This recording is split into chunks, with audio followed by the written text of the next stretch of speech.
Welcome to the latest edition of our AT Kearney, The Wave of the Future podcast series.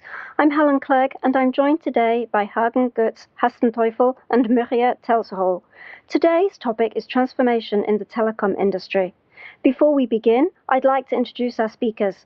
Hagen Goetz Hastenteufel is a partner with AT Kearney and is based out of our Berlin office in Germany. Hagen's industry expertise covers the communications, media, and technology sector, and he has over 19 years of helping companies through transformation programs. Mirjam is a principal with AT Kearney and is also based out of our Berlin office. Mirjam is a transformation and change management expert in the telecoms and media sector. Hagen and Mirjam, welcome to the podcast.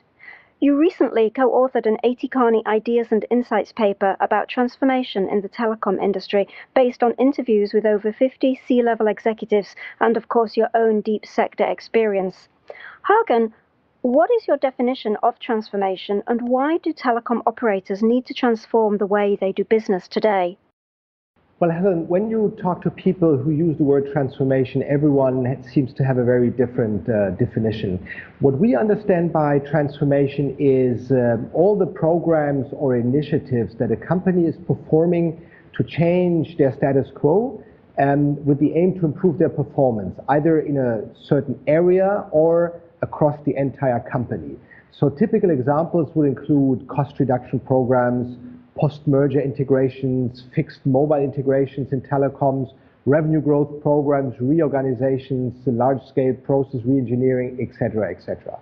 Now, why transformation is an important topic in the telecoms area is because the industry is going through a tremendous change at the moment, and there are mainly four major challenges that the industry is facing. The first one is market saturation. We see the end of market growth in Europe, both in mobile and in fixed. We see a commoditization of the traditional telecom services. And we also start to realize that the growth in the data market will probably not be big enough to offset the decline in the traditional markets. So market saturation is one of the major challenges. The second one is the strong and even increasing competition. We see price levels falling dramatically in most countries because of this fierce competition. We see a significant need for market invest to prevent from losing market shares. And we see even new players entering the market. The OTT players is one example. And in some markets, we also see new MVNOs entering the market. The third challenge that the industry is facing is increasing regulation. We see, especially in Europe, regulators becoming more and more directive in reducing customer prices by regulating roaming charges, as an example, or MRTs. And at the same time, regulators are increasingly involved in operator investment decisions by blocking or slowing down those investments in new technologies in certain countries. And the fourth major challenge for the industry is technology and investment. We see a lot of new technologies, we see increasing data traffic, and all these things require important investments in network and in IT, which are difficult to finance, especially when markets are under pressure and prices are under pressure.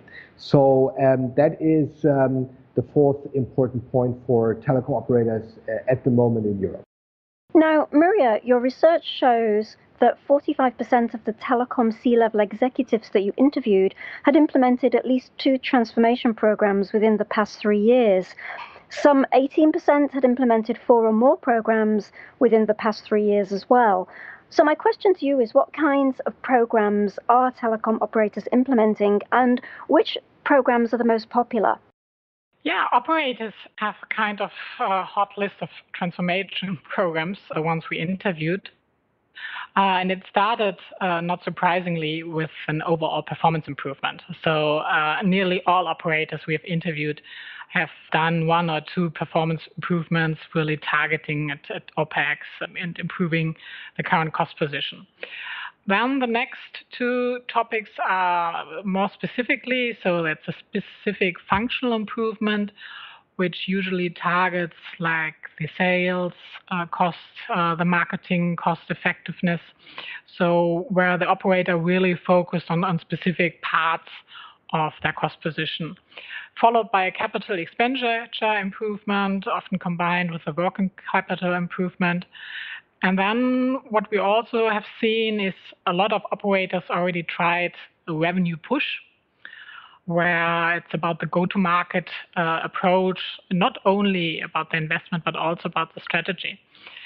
The next couple of topics operators have mentioned are integrations of fixed and mobile organization, often seen in Europe, a general service improvement, but also cultural change programs and leadership developments for those operators who already took a broader perspective on their organizational model. Interestingly enough, what we've heard that 18% of our CXOs have already done more than 4 programs within the last 3 years. Mirjam, you've just mentioned the different types of programs that telecom operators are implementing. Now, in the paper that you co-authored with Hagen, you talk about the evolution of the different telecom transformation programs. Can you tell us a little bit about that evolution, the 4 main program models that you see in the evolution, and how they differ in their objectives? Yeah, indeed. There are 4 main projects or programs. We can cluster the projects I just mentioned, and it really depends on the pressure on profitability the operator is facing, what program they choose. So the first choice is usually a budget assurance. This could be a functional improvement, but also targeting a broader perspective, where it is mainly focused on quick wins, so really ensuring the budget for the next year, the next quarter, the next half year. If pressure on profitability, especially on long-term profitability, increase, operators' choice goes for a more functional transformation, where it is not only about a quick cost reduction, but rethinking processes, rethinking procedures to improve the functional performance.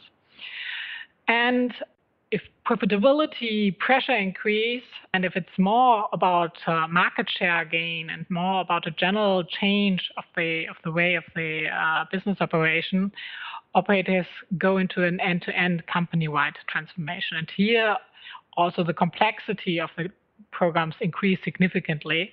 More people need to be involved. The time horizon is usually much longer than for the other 2 programs I just mentioned. And last but not least, and this requires a big step change, usually is a culture or even business model shift, where it's in long-term perspective about employee satisfaction, customer satisfaction, market share gain, really ensuring the long-term sustainable performance of the operator and the market. Hagen, implementing programs can often be challenging. From your perspective, what are some of the common pitfalls that you've seen telecom operators make when trying to execute a transformation program? Well, there are quite a few that we can see in the market, but let me perhaps summarize the 3 most important ones. The first is that we see programs that are poorly scoped. Either they are too narrowly scoped, which means they only focus on one function or one part of the organization or just on one process, and the company tries to improve this part, sometimes even creating bigger trouble outside this immediate scope of the transformation program. So either the programs are too narrowly scoped or that are so broad that they eventually die of their own weight, and the company is no longer able to run this whole complex program after a while. So that's the one and probably the most often issue that we see in the market. The second is a lack of alignment. And when I say lack of alignment, I mean on the one hand side, a lack of alignment between the program as such and the strategy a company is actually trying to follow. So that basically the transformation program is doing things that do not at all fit with the strategy that they pursue. And a lack of alignment within the company, be it between different functions of the organization or be it between different parts of the operating model when I talk about IT, processes, organization, or the capability of their people. And the third is a lack of ownership and urgency that we sometimes see. Sometimes you have a board which is totally committed and wants to get this transformation program into the company and make it successful, but you are lacking ownership on the lower level of the organization, which is wondering why they should actually participate in this. Or you even see sometimes programs that are very well accepted by the lower level of the organization because they see the need for such programs, but they are lacking the support from their top management to actually make it a success. And Hagen, this leads me nicely to my next question, which is, what elements are necessary then for a successful transformation program? Well, the answer is, of course, linked to the three major issues that I mentioned. And again, I would give you three answers to what needs to be part of a good transformation. The first thing is what we call strategy translation. That means before you start a transformation program, you need to be clear about the strategy, and you need to understand what you actually need to have in place in your operating model to make this strategy work. So typically you would ask about what are the value drivers of our business, and then you would ask what are the things that need to happen in our operating model, be it on the organizational side, be it in processes, be it in technology, be it in the way how you work with partners, or how you leverage your staff to make those value drivers being in place. And that includes what we call allowing the team the disruptive permission. So not just thinking in terms of, okay, what can we do in 2 or 3 or 6 months, but taking the freedom to think ahead and see what are the real structural changes that we need, perhaps even if they take more than 6 months or a year to be implemented.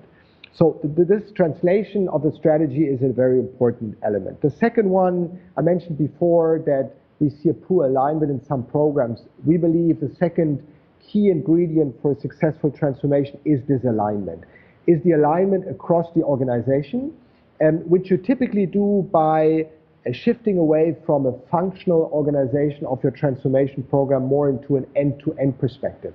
And this end-to-end perspective can be done by following certain processes that cut across your organization, or that you work around certain themes like complexity reduction, like simplification, like digitalization, which allow you to solve issues not only in one function, but in several functions of the company. And at the same time, when we talk alignment between, again, the building blocks of the operating model. So when you do changes in the organization, you need to make sure that those changes are aligned with your process landscape. When you do changes in the IT side, you need to make sure that your people are aligned with the new capabilities that they need to display to actually leverage the new functionalities of your IT. So alignment across the organization between functions, and also alignment between the different building blocks of the operating model. And the third is that beside all these conceptual things, you need to make sure that things are happening in your organization. And that's why we believe for a good transformation, you need to win employees' hearts and minds. You need to make sure that you shift ownership from the top management that is typically driving such programs to the broad range of different levels in the organization, and that they own this program and that they understand from their mind, but also that they belong to this program with their heart. If you get these three things right, then we believe you can have a very successful transformation program, which is only fixing the problems that need to be fixed and not everything that you could fix in an organization. And especially with the third point, with the good transformation and change management, you typically are able to implement in your organization what we call self-replicating change capabilities, which allow an organization to constantly support the change that will be required over the next years. So Mirjam, if we look at Europe, where on the transformation journey do you see the different telecom operators today? What are your thoughts? Yeah, European operators were really hit by regulation, by competitive challenges, by challenging customers. So they all started, and that's what our survey has shown, they all started transformation programs already, and most of them have already done a couple of those transformation programs. I think from my perspective, the big question and the big journey is still in the middle. So according to our program clusters, they did the budget assurance, they did the functional transformation. But what we haven't seen so often yet is the really end-to-end company-wide transformation or real step change into a business model shift. So in a nutshell, I would say they're on the middle of the transformation path with a lot of things they've already done, but still some things ahead they could still do. At the beginning of the podcast, we talked about the pace of change within the telecom industry and the amount of disruption it is seeing in terms of new technology and other triggers. Mirjam, what are the quick wins for telecom operators today? Yeah, the quick wins really much depend on the operator situation, the market environment, but also on the kind of projects and programs the operator has already done. So some operators have focused very much on cost efficiency, cost improvement so far. Those operators typically have some quick wins left in the go-to-market strategy, in the pricing approach, so where they can improve within a relatively short time to make sure that they can show the impact of the transformation for the stakeholders, but also for the employees, for the motivation.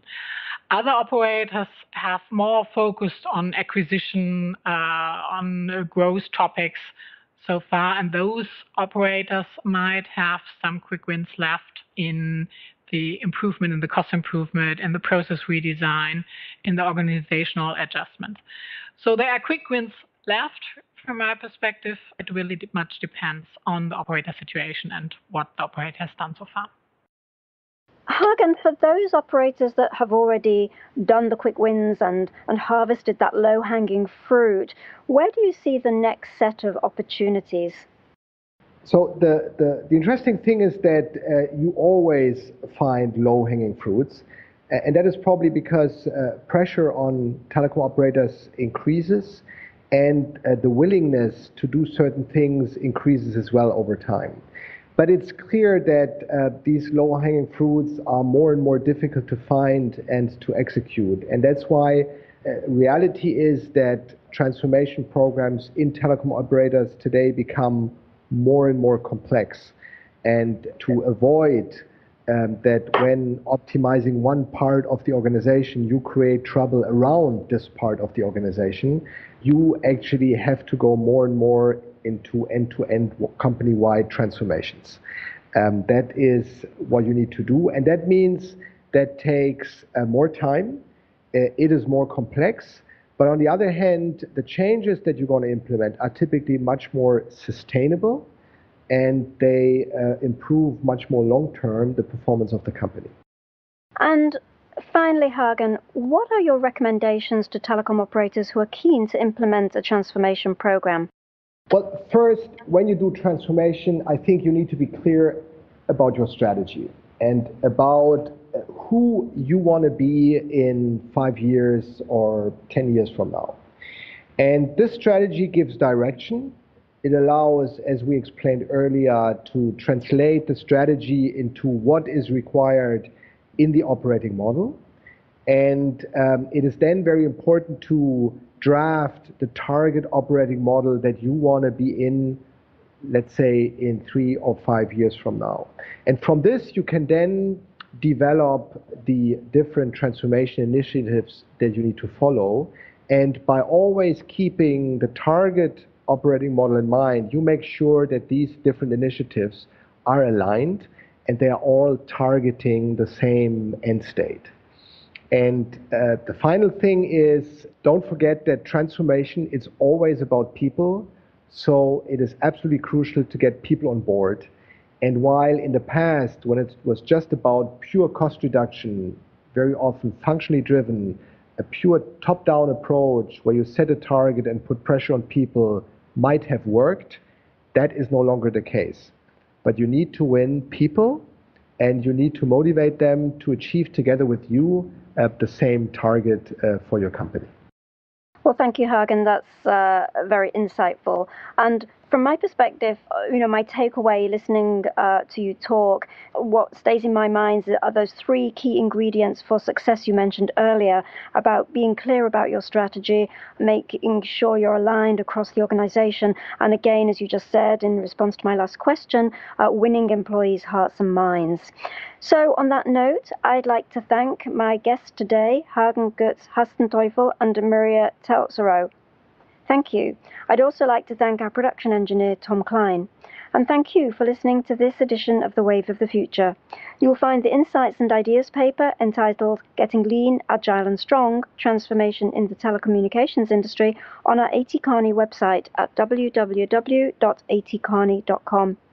If you have any comments on this podcast or have a suggestion for a podcast topic, please share your thoughts via Twitter. Our Twitter handle is @ATKearney. This has been an AT Kearney podcast production. Join us again soon for our next Wave of the Future podcast.